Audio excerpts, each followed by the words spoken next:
Durante un procedimiento quirúrgico pueden presentarse situaciones repentinas que ponen en riesgo la vida del paciente. Estos eventos, conocidos como eventos críticos, requieren una identificación rápida y una actuación inmediata para evitar complicaciones graves o incluso la muerte. Algunos ejemplos de estos eventos críticos son problemas relacionados con la vía aérea, como la dificultad para ventilar o intubar, espasmos de laringe o los bronquios, alteraciones cardiovasculares graves como las caídas bruscas de la presión arterial, arritmias peligrosas y paro cardíaco, reacciones adversas severas. Aquí tenemos, por ejemplo, a las alergias graves, a la anafilaxia, a la hipertermia maligna, complicaciones respiratorias como por ejemplo la falta de oxígeno, el exceso de CO2, desconexiones del respirador y trastornos metabólicos o de la sangre como las alteraciones de electrolitos y problemas de coagulación. En esta oportunidad vamos a analizar algunos de estos eventos críticos.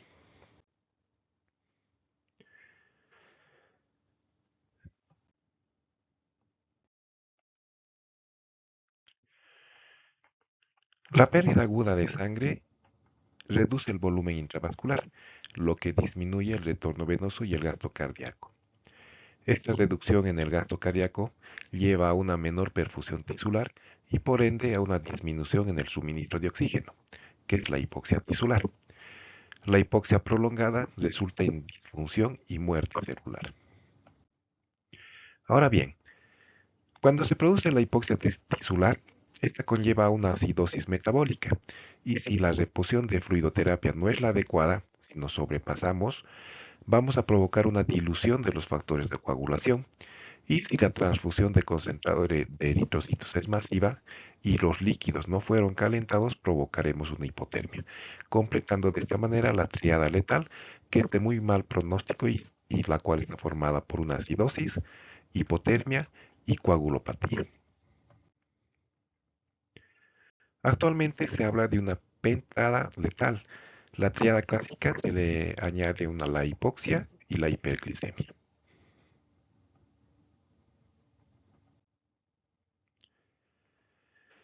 En un shock hipovolémico aparece clínica de hipoperfusión. Por lo tanto, vamos a tener hipotensión y taquicardia, indicativos de disminución del volumen intravascular y respuesta compensatoria simpática. Vamos a tener frialdad de piel y mucosas y sudoración fría, secundarias a la vasoconstricción periférica. Alteración del nivel de conciencia causada por la hipoperfusión cerebral. Oliguria, resultado de la disminución de la perfusión renal y una acidosis metabólica y una taquipnea. La acidosis láctica induce a taquipnea compensatoria, provocando alcalosis respiratoria. El Colegio Americano de Cirujanos describió una clasificación de la hemorragia aguda, la cual está dividida en 4 clases, que ayuda a evaluar la gravedad del shock y guiar la resucitación de líquidos. Aquí la clasificación se encuentra modificada ya que fue complementada con otros parámetros que ayudan a una adecuada clasificación. Esta clasificación tomó en cuenta que la volemia de un adulto normal es de 5 a 6 litros de sangre, estableciendo que pérdidas agudas superiores al 30 o 40% de la volemia pueden llevar a un fallo cardíaco comprometiendo la vida del individuo. Es así que en la clase 1, la pérdida de hasta 750 ml, o sea, el 15% del volumen circulante, los mecanismos compensatorios mantienen la perfusión tisular, por lo que los signos vitales suelen ser normales o levemente alterados. En la clase 2, donde ya tenemos una pérdida de entre 750 a 1500 ml, o sea, 15 a 30% de la volemia, la taquicardia se vuelve más pronunciada y la presión de pulso se estrecha, aunque la presión arterial sistólica aún puede ser normal debido a la vasoconstricción compensatoria. En la clase 3, la pérdida ya es de 1500 a 2000 ml, o sea, 30 a 40% de la volemia. Aquí la hipotensión se hace evidente con taquicardia significativa, disminución del gasto urinario y alteración del estado mental, por lo tanto, confusión. Y en la clase 4, existe una pérdida mayor a 2000 ml, o sea, mayor al 40% de la volemia. Aquí el shock es severo con hipotensión profunda, taquicardia extrema, más de 140 latidos por minuto, oliguria o anuria, letargia o coma y alta mortalidad casi del 55%. El diagnóstico de shock hipovolémico se basa en el conjunto de hallazgos clínicos y exámenes de laboratorio. Ningún signo vital ni examen de laboratorio por sí solo puede dar un diagnóstico definitivo de shock.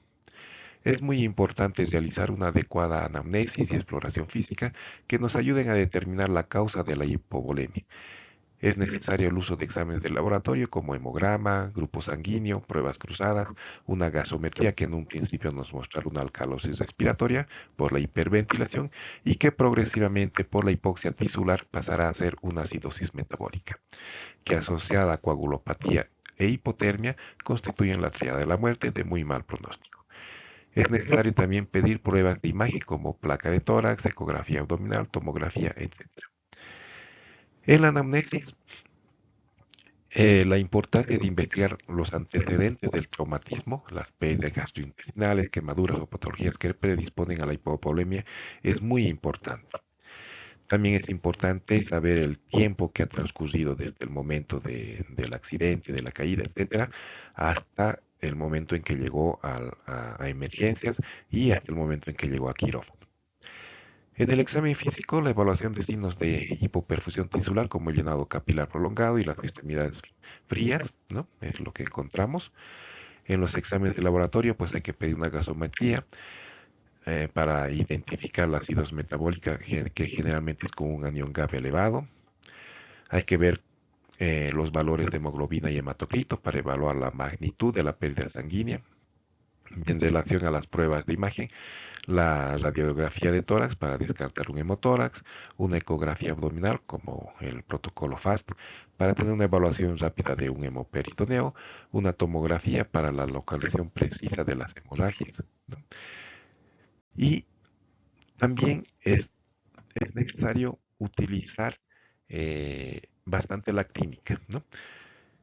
Uno de los puntos importantes en el shock es el índice de shock, que es la relación entre la frecuencia cardíaca y la presión arterial sistólica. En este caso, eh, vamos a conseguir este parámetro que tiene una sensibilidad del 75% y una especificidad del 86%, el cual se obtiene dividiendo la frecuencia cardíaca entre la presión arterial sistólica y nos orienta a la clasificación del shock hipovolémico. Un índice de shock normal es de 0,5 a 0,7. Valores mayores nos van a indicar una relación desproporcionada entre la frecuencia cardíaca y la presión arterial sistólica, reflejando hipovolemia y compromiso hemodinámico. Un índice de shock mayor a 1 sugiere un shock moderado a severo y mayor a 1,5 indica un shock crítico con alta mortalidad. Se ha demostrado que el índice de shock es un predictor más sensible que la presión arterial sistólica aislada, especialmente en pacientes jóvenes y atletas con buena capacidad cardiovascular. En esta tabla podemos observar un método práctico que ha sido propuesto por Peter Safar para evaluar la presión arterial sistólica, basado en el pulso, ¿sí? O sea que se basa en la percepción del pulso en diferentes arterias a medida que la presión arterial disminuye. Es así que el pulso radial desaparece primero debido a su localización distal y menor presión de perfusión. Y el pulso carotidio se mantiene hasta presiones muy bajas debido a su proximidad al corazón y al gran calibre arterial. Este método tiene limitaciones en pacientes con vasoconstricción periférica extrema, como en el shock séptico o en arteriopatías.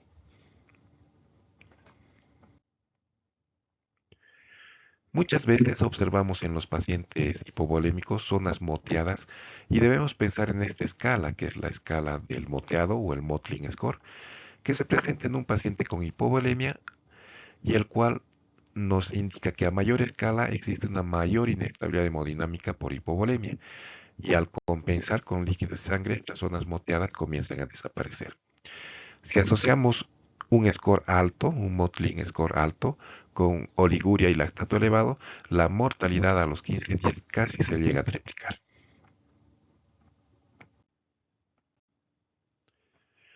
Vamos a revisar a continuación algunos datos de la fluidoterapia.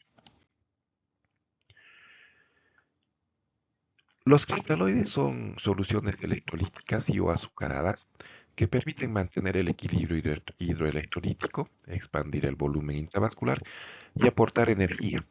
Están diseñados para llenar el espacio intersticial debido a que el sodio se distribuye en forma uniforme en el espacio extracelular y el 80% de este espacio es extravascular. Son la primera línea en el manejo inicial de shock hipovolémico, sin embargo pueden causar edema intersticial si se administran en exceso.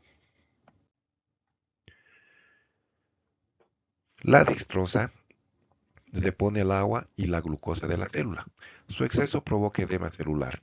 No es adecuada para la reposición de volemia en un shock hipovolémico, ya que se distribuye rápidamente en el espacio intracelular. En términos fisiológicos, las soluciones hipertónicas tienen una osmolaridad mayor que la del plasma, lo que provoca un desplazamiento rápido de agua desde el espacio intracelular e intersticial hacia el compartimento intravascular. Esto produce una expansión plasmática rápida, con una duración aproximada de 4 a 6 horas, mientras que el efecto osmótico sobre las células puede prolongarse de 6 a 8 horas. Los coloides son soluciones que contienen partículas de alto peso molecular en suspensión, por lo que actúan como expansores plasmáticos. La infusión de un coloide que permanece en el intravascular, como los almidones y las gelatinas o la sangre, como ustedes saben, la sangre es el mejor coloide, no va a reemplazar el déficit de volumen intersticial, pero evitará la activación del eje renina-angiotensina, interfiriendo con una retención de sodio necesaria para reemplazar el déficit del volumen intersticial. La gelatina fluida modificada y la poligelina son considerados sustitutos plasmáticos. Y el dextrán, que es un azúcar de la remolacha, es considerado un expansor plasmático. En un shock hipovolémico, el objetivo inicial es restaurar rápidamente la volemia para mantener la perfusión de órganos vitales. Los coloides pueden ser útiles porque debido a su alto peso molecular permanecen más tiempo en el plasma y generan una expansión de volumen más eficiente que los cristaloides. Aquí en esta tabla podemos remarcar que el albúmina al 25%, muy potente para traer agua, entre 3 a 4 ml por cada mililitro infundido, y con un efecto prolongado de 12 a 24 horas, pero su uso restringido es por su costo y su disponibilidad. En relación a la gelatina, la expansión es moderada y de corta duración, de 2 a 4 horas, útiles como opción inicial en la reanimación rápida, pero requieren reposiciones frecuentes. Los dextranos son de buena calidad expansora, pero con riesgo de reacciones alérgicas y alteraciones en la coagulación. Y el hidroxietilalmido tiene un efecto intermedio. Por su uso, mejor dicho, su uso está limitado en pacientes con riesgo de lesión renal o sangrado. Cuando hablamos de sangre, es necesario usar una terminología adecuada al referirnos a hemocomponentes y hemoderivados. En este cuadro, los hemoderivados están con un fondo amarillo y el resto son hemocomponentes. Clásicamente conocemos que el grupo sanguíneo AB positivo es el receptor universal y el grupo sanguíneo O negativo es el donante universal. Esto se puede usar en una resucitación o en una emergencia, ¿no? Pero es preferible usar los grupos sanguíneos mencionados en la tabla. La compatibilidad se va a basar en la presencia o ausencia de antígenos A, B y RH en los glóbulos rojos. El O negativo es el donante universal ya que no tiene antígenos A, B ni RH. Y el grupo sanguíneo AB positivo es el receptor universal ya que tiene todos los antígenos y no produce anticuerpos anti-A, anti-B ni anti-RH. Como habíamos mencionado anteriormente, en situaciones de emergencia, el O negativo se utiliza en pacientes con estado crítico cuando no se conoce su grupo sanguíneo. Existen diferentes protocolos en las relaciones de los diferentes hemocomponentes actualmente. Usamos un paquete globular o concentrado de eritrocitos y un paquete de plasma fresco congelado. Lo ideal sería usar un paquete de crioprecipitados más. La proporción 1:1:1 se asocia con una menor mortalidad y menos complicaciones por coagulopatía dilucional. La proporción 2:1:1 o 3:1:1 es utilizado en Europa, orientada a evitar la sobrecarga de volumen y limitar la dilución de factores de coagulación. La estrategia hemostática dirigida por objetivos utiliza la tromboelastografía y la tromboelactometría rotacional para guiar la reposición de estos factores de coagulación. En relación a los objetivos del tratamiento, la cantidad de fluidoterapia de sangre debe estar orientada a cumplir los siguientes objetivos. Que el llenado capilar y pulsos periféricos reflejen la perfusión periférica y el estado de volumen, como lo hacen, ¿no? Una temperatura mayor a 36 grados centígrados para prevenir la coagulopatía inducida por la hipotermia. Un gasto urinario mayor a 0,5 ml kilogramo peso hora, que nos indica una perfusión renal adecuada. Un lactato menor de 2 milimoles litro, que refleja la resolución de la hipoxia tisular. Y un INR menor de 1,5, que asegura una adecuada función hemostática.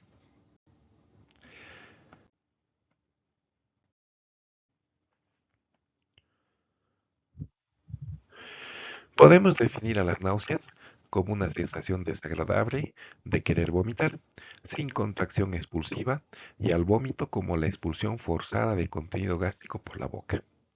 Las náuseas y vómitos afectan a uno de cada tres pacientes y hasta el 80% de los de alto riesgo. Pero ¿por qué nos preocupa en anestesia? No solo son incómodos, pueden provocar complicaciones muy graves, como ser dehiscencia de sutura abdominal, broncoaspiración, ruptura esofágica, aumento de la presión intracraneal y neumotórax.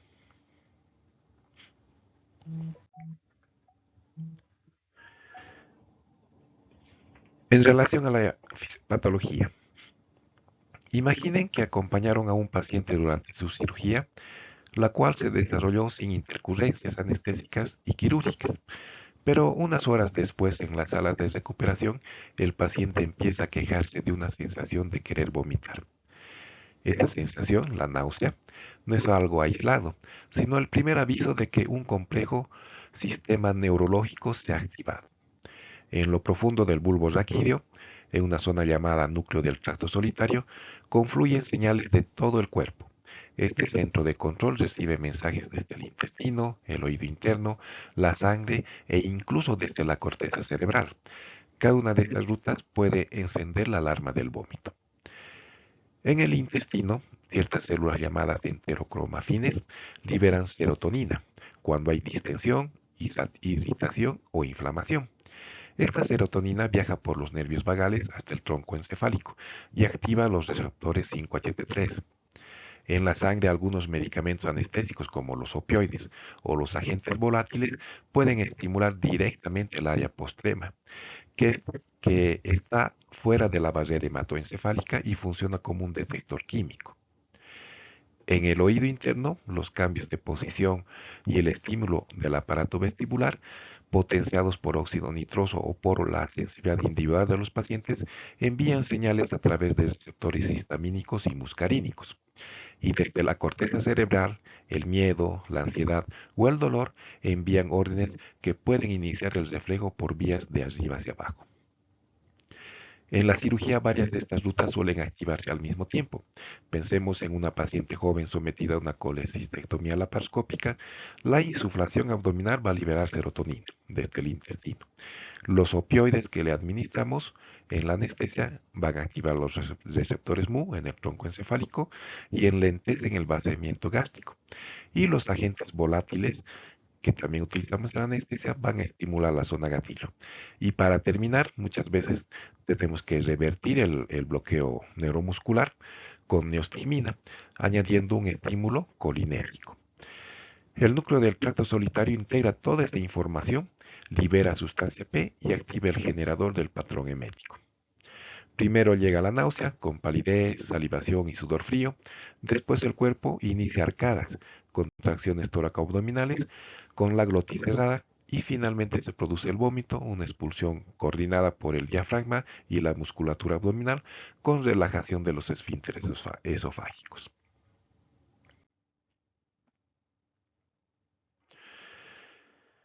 Existen factores de riesgo que predisponen a los pacientes a presentar náuseas y vómitos. Estos factores pueden ser anestésicos, como por ejemplo la anestesia general, el uso de agentes volátiles, el uso de óxido nitroso, duración prolongada de la anestesia, uso de opioides y reversión del bloqueo neuromuscular. Y otros factores, como ser el sexo femenino, la historia previa de náuseas y vómitos posoperatorio y cirugías de oído, laparoscópica o abdominal. La escala de Apfel es una herramienta sencilla para estimar el riesgo de náuseas y vómitos posoperatorios. En anestesia esta escala es muy útil porque guía la profilaxis antiemética, de tal manera que un riesgo bajo de 0 a 1 no requiere profilaxis rutinaria. En un riesgo moderado, con 2 puntos, hay que considerar la profilaxis con un fármaco. Y en un riesgo alto de 3 a 4 puntos, se debe utilizar una profilaxis multimodal con dos o más fármacos de mecanismos diferentes. En resumen, la escala de Afel permite estratificar rápidamente a los pacientes y optimizar la prevención, evitando tanto el uso innecesario como falta de profilaxis en quienes más lo necesitan.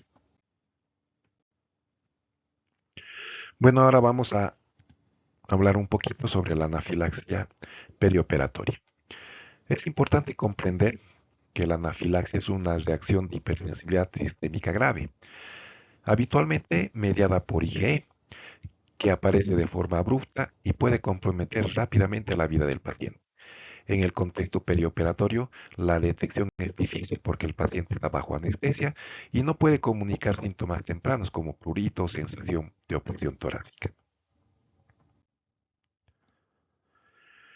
La anafilaxia es un síndrome agudo, multisistémico y potencialmente letal, producto de una reacción de hipersensibilidad sistémica grave. En anestesia, esta definición cobra una relevancia especial porque la anafilaxia es un evento crítico que puede aparecer de manera súbita durante el acto quirúrgico, con una incidencia estimada de un caso por cada 10.000 a 20.000 procedimientos. En relación a su fisiopatología, tenemos dos tipos de reacciones. Una son las reacciones anafilácticas, que son inmunomediadas, especialmente por anticuerpos IgE. Requieren una exposición previa al agente sensibilizante para que el sistema inmune aprenda a reconocerlo.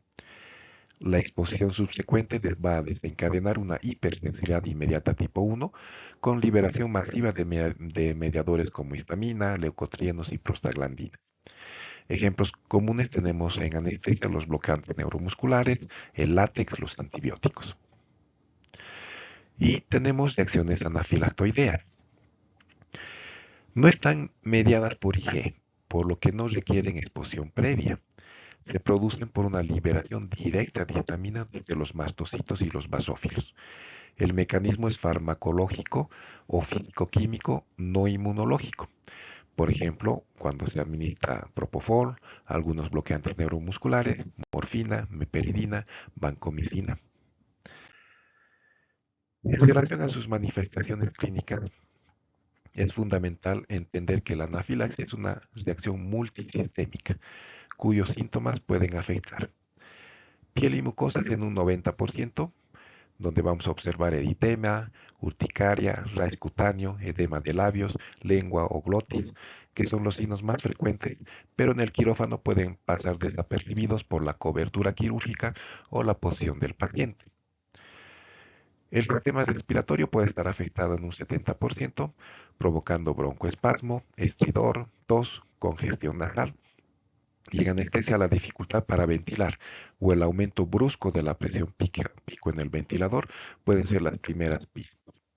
A nivel del sistema cardiovascular podemos encontrar síncope, hipotensión, taquicardia, arritmia, shock o incluso un paro cardiorrespiratorio. En quirófano, una caída abrupta de la presión arterial sin causa aparente debe hacer sospechar de una anafilaxia. A nivel del sistema gastrointestinal, se presentan náuseas, vómitos, dolor abdominal, diarrea menos evidente en el perioperatorio. La escala de Ring y Mesmer nos ayuda a clasificar desde el punto de vista clínico la anafilaxia en 4 grados, según la severidad, desde manifestaciones cutáneas aisladas, que sería en el grado 1, hasta un paro cardiorrespiratorio, que es el grado 4. El tratamiento de la anafilaxia requiere actuación inmediata y coordinada para evitar un desenlace fatal. Los puntos claves son: suspender el agente causal. En quirófano esto significa detener la administración del fármaco sospechoso, por ejemplo el antibiótico, el bloqueante neuromuscular, el látex, etc. Si es posible, retirar el contacto con cualquier material sospechoso, como guantes, dispositivos. Luego asegurar la vía aérea y oxigenación. Administrar oxígeno al 100%, valorar la necesidad de intubación temprana, ya que el edema de vía aérea puede progresar rápidamente. Un acceso venoso rápido, canalizar uno o más vías de alto calibre para administración rápida de fluidos, como ser cristaloides en bolo para combatir la hipotensión y el shock, y medidas farmacológicas. La adrenalina es el medicamento de elección por su efecto vasoconstrictor, que es el alfa-1, broncodilatador beta-2 e inotrópico beta-1. Debe administrarse sin demora, ajustando la dosis según la vía intramuscular en prehospitalaria o en pacientes conscientes, y intravenosa titulada en anestesia. Los beta-2 agonistas, por ejemplo el salbutamol, utilizamos para tratar el broncoespasmo persistente.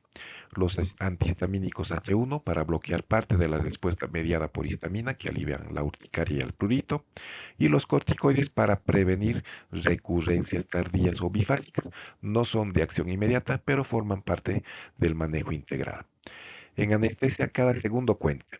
El reconocimiento temprano y la administración inmediata de adrenalina pueden revertir rápidamente la anafilaxia y salvar la vida del paciente. Todo el equipo quirúrgico debe estar entrenado para responder de forma protocolizada ante este evento crítico. En el contexto de la anestesia, donde anafilaxia es un evento crítico que puede evolucionar en segundos, la adrenalina es el fármaco de elección, como lo habíamos mencionado anteriormente. ¿Y por qué es el fármaco de elección? Porque va a revertir la vasodilatación y el aumento de la permeabilidad capilar por su acción alfa-1, va a mejorar la contractibilidad cardíaca por su acción beta-1 y va a producir broncodilatación por su acción beta-2. Entonces, en los grados 1 y 2, donde las manifestaciones son leves a moderadas, la dosis en el adulto es de 5 a 20 microgramos endovenoso y en el niño de 1 a 5 microgramos kilogramo peso endovenoso. En un grado 3, donde el compromiso multiorgánico es severo, en el adulto se utiliza dosis entre 100 y 200 microgramos endovenosos y en el niño de 5 a 10 microgramos kilogramo peso endovenoso. Cuando ya está en un grado 4, en un paro cardiorrespiratorio, se sigue el protocolo del código azul, ¿no? Utilizando en un adulto 1 miligramo por vía endovenosa y en el niño de 0.01 miligramos kilogramo peso endovenoso. Cuando no tenemos un acceso venoso, debemos administrarlo por vía intramuscular en el tercio medio del muslo, en el vastus lateralis. En un adulto, 10 microgramos kilogramo peso, máximo 500 microgramos. En un niño menos de 12 años, 300 microgramos. Y en uno menor de 6, 150 microgramos. En anestesia, el tiempo es vital. La dosis deben administrarse de forma inmediata, titulada según respuesta clínica y repetir si es necesario. Y la vía intramuscular es segura y eficaz cuando no hay acceso endovenoso rápido. Pero en quirófano el acceso venoso suele estar disponible, lo que permite una titulación más precisa. Los que quieran profundizar los conocimientos de lo que hemos conversado, esta es la bibliografía. Gracias.